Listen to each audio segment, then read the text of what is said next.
Shares in the troubled used car retailer Carvana soared after the company said it had reached a deal to restructure its debt.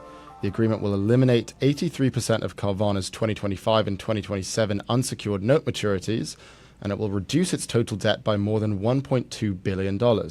Shares rose 43% on the announcement.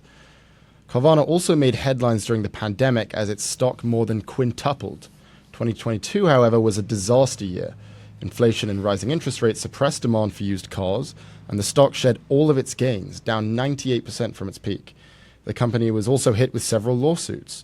One came from a couple of shareholders who alleged that the Garcia family, which controls the company, had engaged in a pump and dump scheme. That suit claims the family inflated sales numbers and quietly sold the stock. But the debt restructuring is promising to investors. So is their latest earnings report, which beat estimates with a $105 million net loss. The company is also issuing $350 million in new stock, and year to date, Carvana is up, get this, 1,000%. It's still well off its pandemic high, but these gains put the stock back at 2019 levels. Scott, Carvana was a huge name a couple of years ago. What do you think of this news? The markets are bipolar, and this is really speaks to what is the core competence of a great investor, and that is your ability to disassociate, specifically trying to ignore your emotions. Because when Carvana is on the way up and it's the future and used car prices are skyrocketing and everybody's going to buy cars through Carvana, everybody piles into the stock and takes it to just unsustainable levels that assume that it's going to sell every car in the world. And then they have some governance problems, and governance matters. One of the reasons that our stocks and our markets trade at a higher multiple is that we do have greater regulatory scrutiny, and generally speaking, we have better governance. Most boards take their role very seriously. And this transaction with his dad, it just really stank. It just didn't, you just heard about it and you thought, okay, another reason not to like this company. And investors will ignore poor corporate governance when the stock's skyrocketing. They're like, whatever, I'll ignore it, all right? If you get straight A's, I don't mind that you're vaping on weekends with your friends. When you start getting B's and C's, I'm going to start paying attention to the fact that your clothes smell like nicotine. Anyways, God, that was a good analogy. I'm proud of that. I just made that up. Carvana, the markets are bipolar, and then everybody was just very down on Carvana, and it got hammered, and the markets tend to be either manic or depressed. And everything, when you look at a company or investment, has to be set against valuation. At some point, almost any stock is overvalued. NVIDIA is an amazing company in the hottest sector in the world, and guess what? Its current valuation indicates or assumes that it's going to sell every semiconductor and every GPU in the world. So it's probably overvalued. At the same time, when Carvana was trading at cash, they do sell cars. They are an important company, and they took down costs. They reduced costs. Their revenues were off 24% year on year, but their cost of sales decreased 29%. Their SG&A declined 37%. So in sum, they've cut costs faster than the revenue declines. Mm-hmm. Which adds up to a decline in loss, and the loss did narrow from $438 million to $105. So the market looks at this company and says it's a big player. They're making hard decisions that are moving them towards profitability, and it had been overpunished. When in March of 2021, when its enterprise value to sales was 4.8, now it's 1.1. And by the way, that EV to sales ratio is about the same for Ford and GM, who are in the ugly business of manufacturing. It's actually cheaper than CarMax right now. So it's, or in July. So the tick up is really the notion that, okay, at some point, every company, no matter how much you love it, is a sell. And again, with almost every company at some point, it's a buy unless it's going to zero. And Carvana does feel like it has enterprise value there. So I think it's an interesting lesson in corporate governance mattering, but also just the bipolar nature of the markets and how really the core competence investing is trying, and it's hard to separate yourself from your emotions. Yeah, I mean, so you bring up this idea of corporate governance and just some history on Carvana. So Carvana was spun out of another used car company called DriveTime. And it turns out that DriveTime is run by the founder of Carvana's dad, this guy named Ernie Garcia. And just a side note, that guy, Ernie Garcia, was guilty of bank fraud in the 90s. But let's just ignore that for now. Mia, our research lead, looked through the filings, and she found some very sketchy information as it relates to DriveTime. So first off, Carvana buys cars and leases office space and sells warranties on behalf of Drive Time. And the filings don't disclose anything about whether Carvana could have gotten better prices on those services somewhere else in the market. There was also a shareholder lawsuit that alleged Carvana paid $400 million to Drive Time, which was at the time equivalent to a third of Carvana's gross profit. And then, probably most alarmingly, there's this quote in the annual report that says, quote, "The interests of the Garcia parties may not in all cases be aligned with our stockholders' interests." And all this, meanwhile, the Garcias have basically total control of the company because they have a dual-class shareholder structure.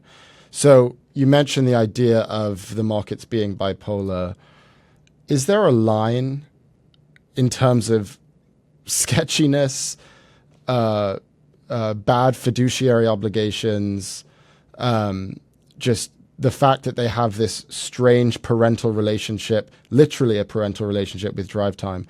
Is there a line at which you're like, okay, I totally need to stay away from this company and everyone else should as well? I wouldn't invest. Mm-hmm. I mean, this is a trade. It might have just gotten so cheap that you might have looked at it and said, well, the company isn't going away and it has more cash. At one point, I bet it was trading for cash. But here's the thing. This type of conflict, all right, having a relationship with a company controlled by your father, that is uncomfortable. That in and among itself, though, isn't illegal, and there are certain situations where conflict benefits the company. Maybe they were getting a sweetheart deal. Maybe it was the best type of relationship in the industry given the options. However, the board, what this indicates is they have a shitty board that doesn't understand the term fiduciary. Fiduciary is a wonderful word.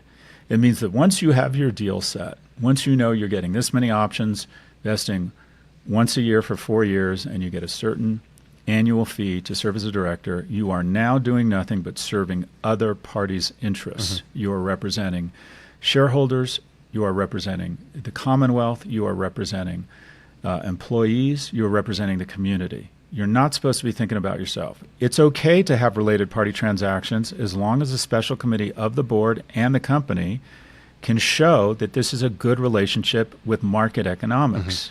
That's okay, as long as you've done the work and said, this is a great relationship, we benefit from the personal relationship, and the services we are buying from them and the money we are paying are market rates. That's fine. It doesn't appear they've done that here.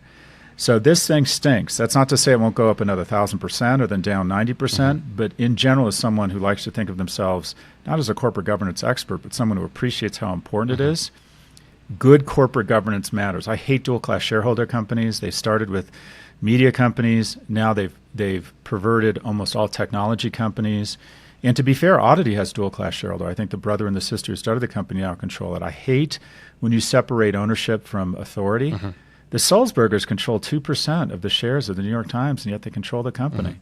Are they going to make decisions? Are they great fiduciaries for the other 90% when they get to control the company, but they only own 2% of the company?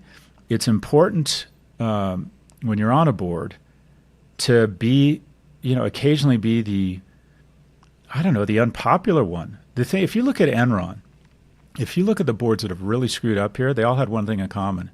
They got along really well. They got along really well. And I was at a board meeting this morning, and the company's, like a lot of companies, taking its revenues down by a certain percent and was taking its expenses down by, call it 0.3x of the revenue, a fraction of the revenue decline. And I'm like, those don't foot to each other. And I realize this is painful. I realize you're a young CEO that's never had to create, make a bad decision between bad decisions. But as it relates to layoffs, you only want to do it once. So you should go deeper than you want because you don't want to do this twice.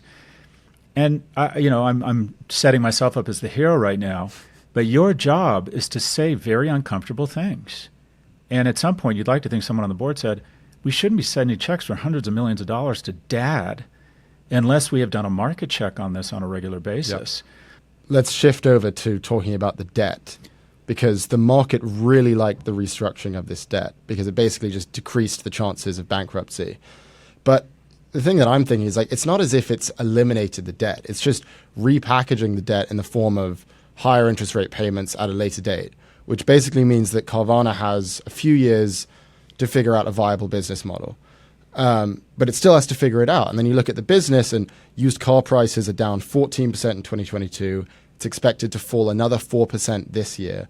And people are freaking out. The market's freaking out, it feels like, over this debt restructuring. My question is something like this really all that good news for Carvana? Have you ever been involved or tangentially involved with a debt restructuring deal like this? And what's so great about it?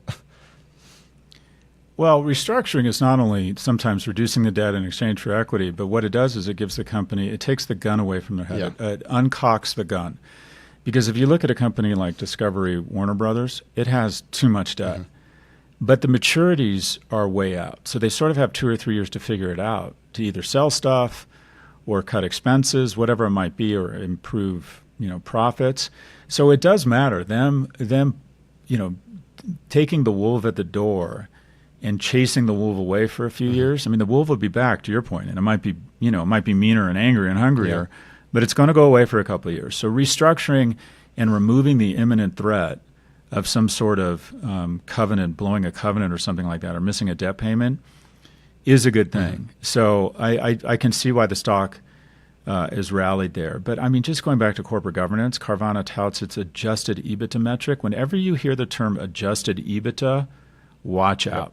Watch out, because they're going to adjust it in weird ways. They're going to do a bunch of Houdini and jazz hands that make the numbers basically bullshit, just so they can afford. Like, I remember my favorite was a community adjusted EBITDA at WeWork, where they took the cost of the real estate they were renting to then lease out desks, and they subtracted that from costs. I mean, it's like,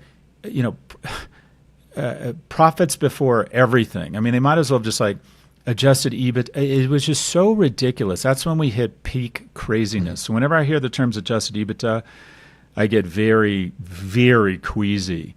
And the governance and the reporting requirements in the United States have real benefits. The forward PE of U.S. stocks right now traded about 20, or their average is 20. In Japan, it's 14. In emerging markets, it's 12. In Europe, it's 12, because people trust that the market and analysts here, and quite frankly, programs like this one, will say, okay, adjusted EBITDA is bullshit. Watch out. Look out below. We'll see. I haven't looked at the valuation here. It's been an interesting story.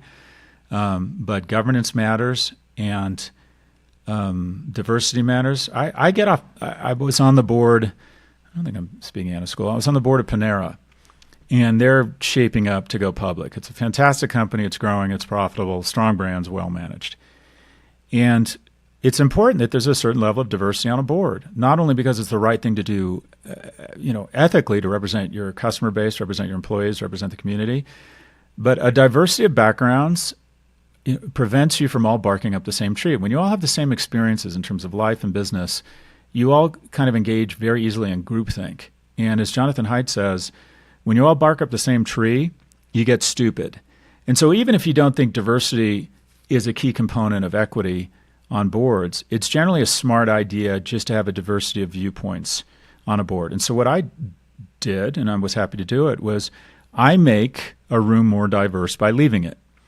And so I said, as we move towards an IPO, we're probably going to want to have someone who has a different background than me, and quite frankly looks, smells, and feels different than me. I'm ready. I can leave the board. And I did that. So anyways, I think diverse boards that take their role really seriously and aren't afraid to push back on the CEO and really question that. This is how you know a board member is really doing his or her job.